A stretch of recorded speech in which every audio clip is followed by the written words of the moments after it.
Welcome to Main Street, Nevada County. I'm Jim Firth, the host of Main Street, Nevada County.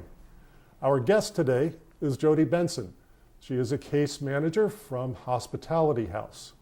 Welcome, Jodi, to the program today. Thank you. We're going to be discussing some of the issues surrounding Hospitality House, what is also known as Utah's Place. If you wouldn't mind giving us some introductory comments about what Hospitality House's program is, and Sure. We'll go on from there. Okay, well, Hospitality House and Utah's Place are interchangeable. It's a shelter for the homeless in our community. We have 54 beds. We have been running high with the cold weather, and our winter storms are back with us again this year, so we have more people trying to come in out of the cold and get into the shelter. They check in and breathalyze. It's a clean and sober shelter, so they must breathalyze, and sometimes it's necessary to take other tests to see if there's any other substances being used. But we prefer that they come in. It goes a lot smoother if people are sober, because usually we're handling a lot of people. We're serving people that have a lot of issues. It's traumatic in and of itself just to be homeless. But if you throw in mental illness or substance abuse, which sometimes they go hand in hand, it can create extra problems. So we try to keep it as peaceful inside as possible. They check in, come into the dining room. Our hours, the checkout time is 7:15. Check-in time for the winter months is at noon.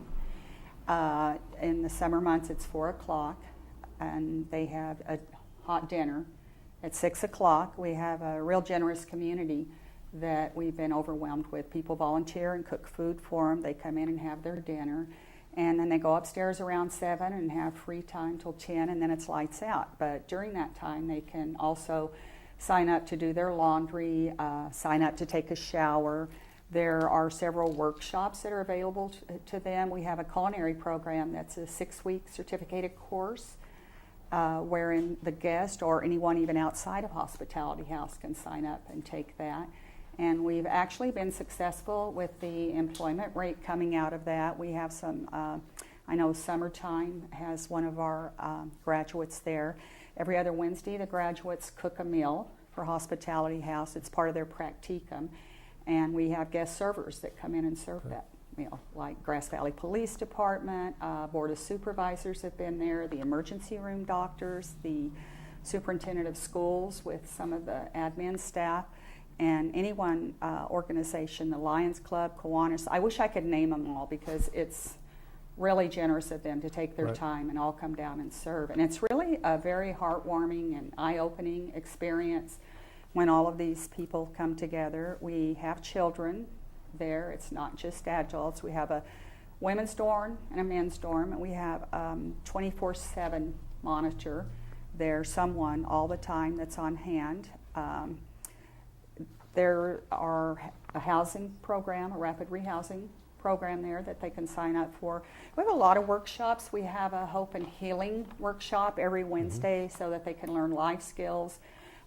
We have a housing academy for those that want to be housed so they can learn budgeting, how to balance a checkbook, how to shop, how to make your food stamps work for you, where to go where all the food banks are that can help supplement their stuff. We have an outreach worker from the Department of Social Services. We partner with them for a lot of things, that comes in once a week and works with people if they need food stamps or medical insurance. Our deputy public defender, Jodi Schutz, visits the shelter once a month. Some of our people have a lot of court issues, and they do work with us on community court. It's an alternative court for some of the homeless people that are not quite skilled at navigating the system as well, and they get extra help in case management from Hospitality House. We have a medical van that comes once a month from Western Sierra Medical Clinic and does treatment there of people. There is a medical doctor on board. We help them get IDs There's a lot of stuff you can't do with an ID. An ID opens doors for jobs, it opens doors for housing. We help them replace lost Social Security cards, and a lot of our clients are actually eligible for Social Security, and we help them apply for that, which in a lot of cases can lead to permanent sustainable housing once that they get that. Sounds like a very full service program. Oh, there's a lot I'm not thinking of. Did Hospitality House, did it start off with such an extensive list of services? No, it's grown, and for anyone who's familiar with the history of Hospitality House, we're in our 11th year. Utah Phillips and his wife, Joanna Robinson, Cindy Maple, and various other people sat down and brainstormed the idea of a homeless. There's need for a homeless shelter here. There is in every county. And it began small for a long time before we were able to move into Utah's Place, which was just finished 2 years ago in December, I believe, for permanent shelter. They got together, and it was very nomadic. The guest would check into the Welcome Center, the Methodist Church on North Church Street. Volunteers would cook and haul food to the center and serve it. And they would get on a bus and, go to a different church every night. So they carried their mats with them. And this has been very stabilizing for the homeless that shelter with Hospitality House, because if they're there on a regular basis, which they are allowed to be for only up to 6 months, it's not a permanent, it's an emergency shelter, emergency overnight shelter, but they can come back to the same bed every night, and to have a bed to sleep in, even if it's in a dorm, even if it's close quarters, it's very comforting to them. And we give them a large red duffel bag and a large plastic container that they can keep their belongings in. Because when they're on the street, they have nothing but a backpack. It's hard for them to keep up with their documents like Social Security cards and papers. But now that we're in this permanent place, it's grown more and more. The housing program since 2013 is when we've been really active with the housing program. And services have grown as we work more with the population and learn what their needs are. You mentioned right at the start that with the winter months you're seeing an increase in the need. With 54 beds, does that sometimes not seem like enough? Well, it's not enough. We have some overflow, and we have housed over 54, but of course we have to, be safe about that. All the doors are fire doors at Hospitality House, and we do have mats that we can pull out. But often we have people come, for instance, we'll have a mother come with a young child. That's somebody, we want to make room for someone. Sure. And we partner with a lot of the agencies, often 211, we'll call them and tell them, we have someone here, we don't have room for them, or they're not eligible, which means either they're not from Nevada County, they may have been convicted of a sexual assault crime, or they may have been convicted of a violent crime. Those are things we screen out. They must pass a Grass Valley Police Department background check and be free of those issues. And often people come, we'll call 211 and the Emergency Assistance Coalition. They've been very helpful when they qualify under their guidelines for housing. The warming shelters now have been opening up in Nevada City. We work and collaborate with Sierra Roots, and they've been opening up in Grass Valley at the Salvation Army. So it's very hard to say no. It's hard to turn anyone out when the wind's blowing and the rain and snow. So we have Sierra Roots and Hospitality House. Are there other opportunities for folks in the county? Yeah, we collaborate with Spirit. Spirit is mostly a day drop-in, but we share a lot of clients. And we collaborate, like I said earlier, with Western Sierra Medical Clinic, with Domestic Violence Assistance Coalition, Booth Center at Salvation Army, they've been able to help us out with some housing. Affordable housing right now is just really very difficult to find. And like I say, I know there's a lot more probably that aren't coming to mind. Sure. But it takes the entire, it takes a village, as they say. It takes a lot of agencies to help these people. I understand and agree, Yeah. it does. And I'm glad that in Nevada County we have the motivation to do that and see that our citizens are not left out in the cold. When someone has had 6 months or even less, perhaps, does Hospitality House assist them in looking for a more permanent situation for their housing need? Well, we begin that from the moment they come in. A lot of people who already come in, who come in are already employed. They've fallen on hard times. People are homeless for various reasons.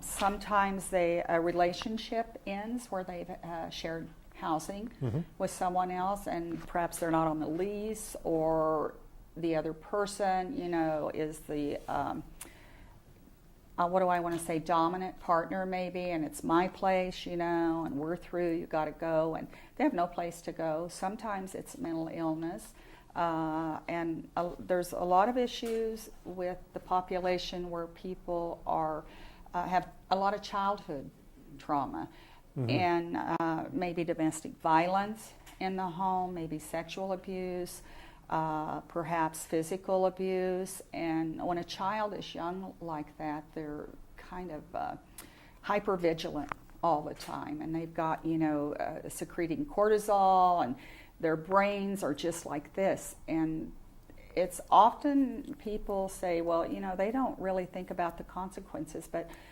physically a lot of them aren't able to, because like teenagers, being impulsive and not thinking about what's going to happen, they're not finished yet. And a lot of our people, their brains didn't just quite finish yet. So they need the extra help. And we do have reconsideration meetings with them if they're doing everything they can to change their life and get out of the shelter. If they've been there for 6 months and they're working on something that's sustainable and a substantial plan, then they'll get a reconsideration meeting, and they may be extended up to 30, 60 days, sometimes longer, just depending on their situation. It could be someone that's very frail that is unable to do that. We have children, and we have young adults, we have people our age, and we have very elderly and disabled people who just aren't able to navigate out there. And it's on a case-by-case basis, and it's not just, you've had your 6 months, you're through, go. Okay, but there are situations where one of the partners in a house has to leave that house and comes to you for support for a while. And then is there somebody at Hospitality House who can assist with them finding more permanent housing? Well, we have our rapid rehousing program. Can you explain that a little bit? Absolutely. Since 2013, we've housed, I think it's 304 individuals, and it's not just for Hospitality House clients, it's also for people out in the community. Under the grant, it's not the two requirements are being homeless and being a Nevada County resident.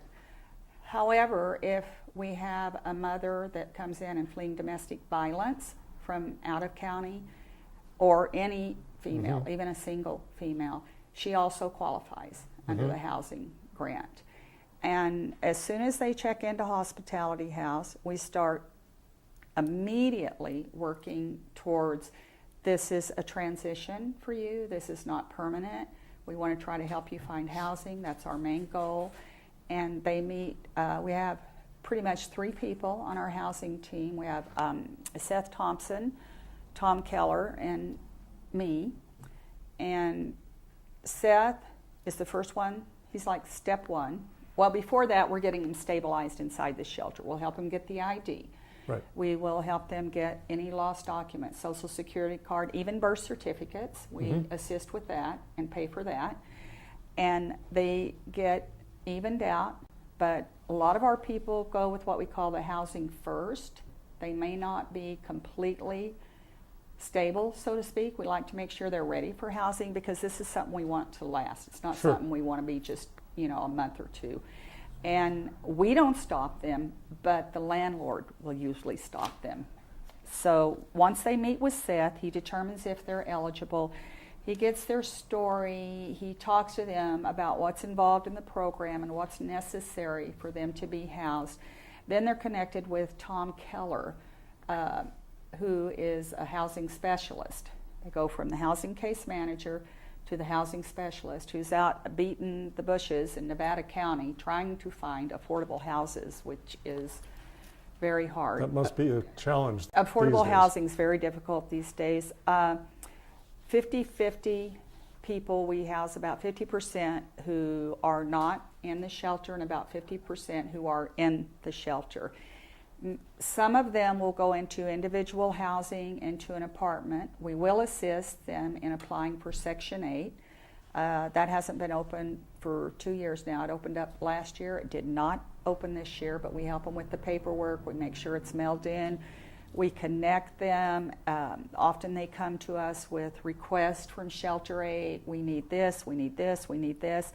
And we will assist them in obtaining that and get it back to them. We also work with HUD-VASH, which is strictly for veterans. It's very similar to Section 8, but for veterans. And we work very closely with Karen Carmichael, who's the representative out of the Reno and Auburn office. And she works in Placer, Nevada County, I believe.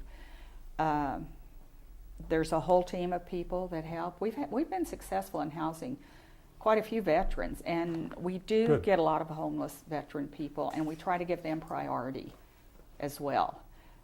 There's a lot of PTSD that comes along with them and issues that they have, but they actually, when you ask what homeless people need, they need the same things you and I need, Jim. Sure. They need food, shelter, and clothing. So that's what we help with. And so once they talk to Tom, and Tom's like, okay, we have this house, we have this apartment, or we have this room, whatever fits into their budget and for them. And we often have a lot of co-housing, so to speak, because they can only afford to rent a room. And rent runs anywhere from about $600, sometimes less, up to sometimes $1,200. And we do have families that come in that both partners work and they're able to do that. We can connect them with CalWorks. We have a lot of people that from the county, they're on CalWorks parents. We can help families, we can help individuals, it doesn't matter. So once Tom matches them up to a house, because you're also matching individuals and personalities. Right. You're talking about people that go to live with 2 or 3 or 4 and sometimes more people in a large house that they really don't know, or they know very little. And a lot of individuals think that once homeless people are housed that the problem's solved, and that's not the case. So are you able then, in your capacity, to follow up with folks after they've left the Utah's Place facility? Right. As the third member of the housing team, I do what we call post-housing case management. And it's a 2-year program. They might need help sharing bills. How do we split the utilities? Personalities clashes, Sure. He's running the heater too much, it's making the bill go up. Stuff regular people go through. And imagine taking people that have maybe had a lot of barriers and obstacles and throwing them all in together. Also, we help make sure that they continue to attend recovery if they're in recovery, continue to attend behavioral health, go to behavioral health. And before I forget, I want to mention Julie Choquette recently joined us. She's a county employee. Okay. She's an MFT, And, What is that? Marriage and family therapist. Okay. And she's in the house 20 hours a week, but she's also available and has made house calls, so Sure. to speak, if we have some housing clients. And it's difficult sometimes for people who have been homeless for many years to go into this confined space as they view it and be around other people all the time. And it's quite an adjustment. We have one gentleman that has kind of been a public figure here. People in the community know him as Chips. He was homeless for over 30 years, and it was a very hard adjustment for him to go into housing. I would think so. So, but he said, I've gotten to a point in my life that I know I just can't make it out there on the streets anymore. We've had, I think, probably about those 304 people, we've done that with about about $85,000. And when we divide it out, it comes out to, I'm going to peek at my notes, $279 per individual, which is pretty cheap to get somebody into housing.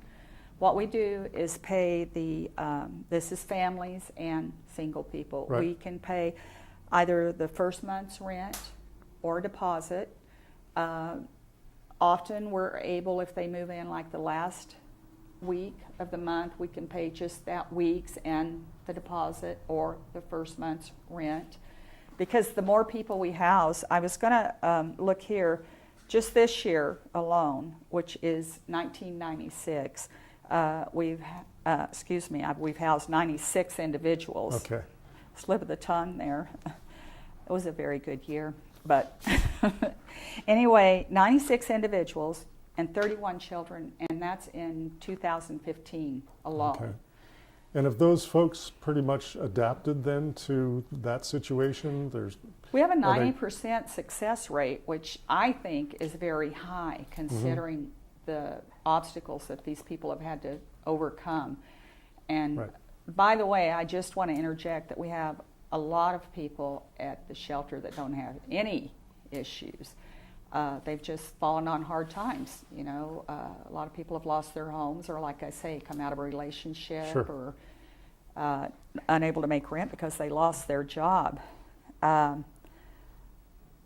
I wanted to ask again, you mentioned how organizations and individuals can help with the programs at Hospitality House. Can you explain a little bit more of what the volunteers who may have an extra day or an extra couple of hours might be able to assist with what you do? We could use a lot of help right now during the winter months and the cold months. We don't have the staff to pay. I mean, we have at 16 paid, it's either 14 or 16 paid employees at Hospitality House. That's it. That counts 24/7. And we have, I think, maybe 4 or 5 paid monitors.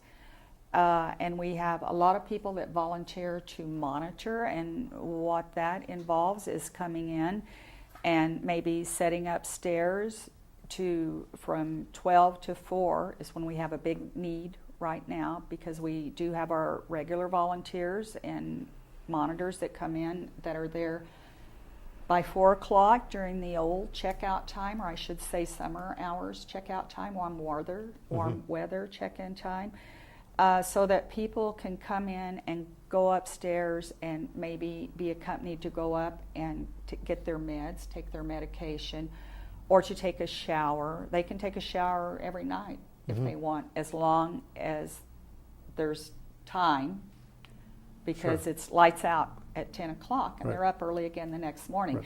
So right now we could use help with people. We do have a volunteer training program. You can go right to the website.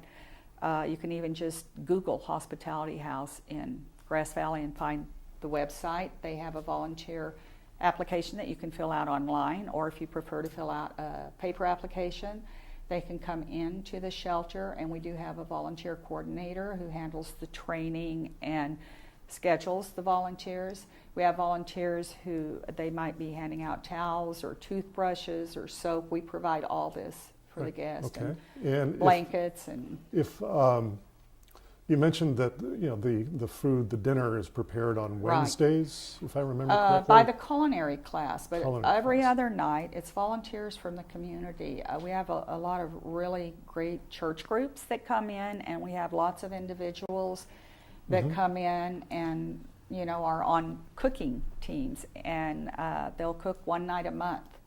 And we have the guests look forward to some. We have a group comes in from, I think actually the lady likes to say it's Utah's church because it's Universal Unitarian Church of the Mountains. If I Okay. said that correctly, if I didn't, I apologize. But they cook an enchilada pie every, once a month, and the guests look forward to Right. that. All right, And we nice. have some regulars, and then we have people that come in and cook something different every time. But they purchase the food themselves. And if they can, they're allowed to go one day out of the month, the week before they cook, and supplement it from Nevada County Food Bank. Sometimes there's something available that'll work for their Right, menu, right. sometimes not.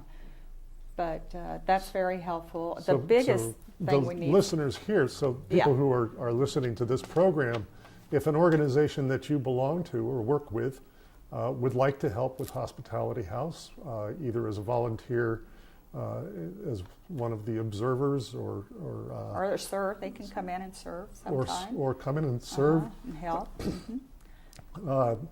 The website again is www. hh.org, they can look that up, or just Hospitality House, or and it's might come up under Foothill House of Hospitality. It might come up under Utah's Place. It's easier just to Google those three. That's all you have to remember. And I want to say, of course, we're a nonprofit, so we rely solely on donations and grants. And we were worried about a big setback coming in our fiscal year in June and July, because we've learned that a lot of the federal grants are going to be redirected to urban shelters rather than rural shelters. So it's a threat to the program. So what I'm hearing is, if anybody doesn't have a lot of time, but you are able to write a check, small, medium, or large, It adds up. that it would be of great assistance to Utah's Place, so that we might be able to continue the support from our community for such a worthwhile program.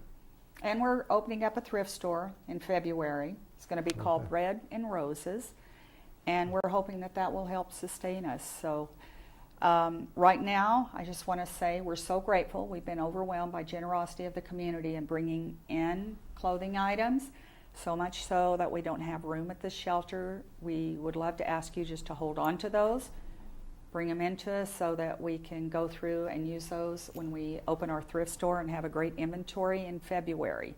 All right. Great. So, Jodi, thank you You're very much welcome. for speaking with us today. This has been extremely beneficial and very informative. good. Thank you all for joining us today on Main Street, Nevada County.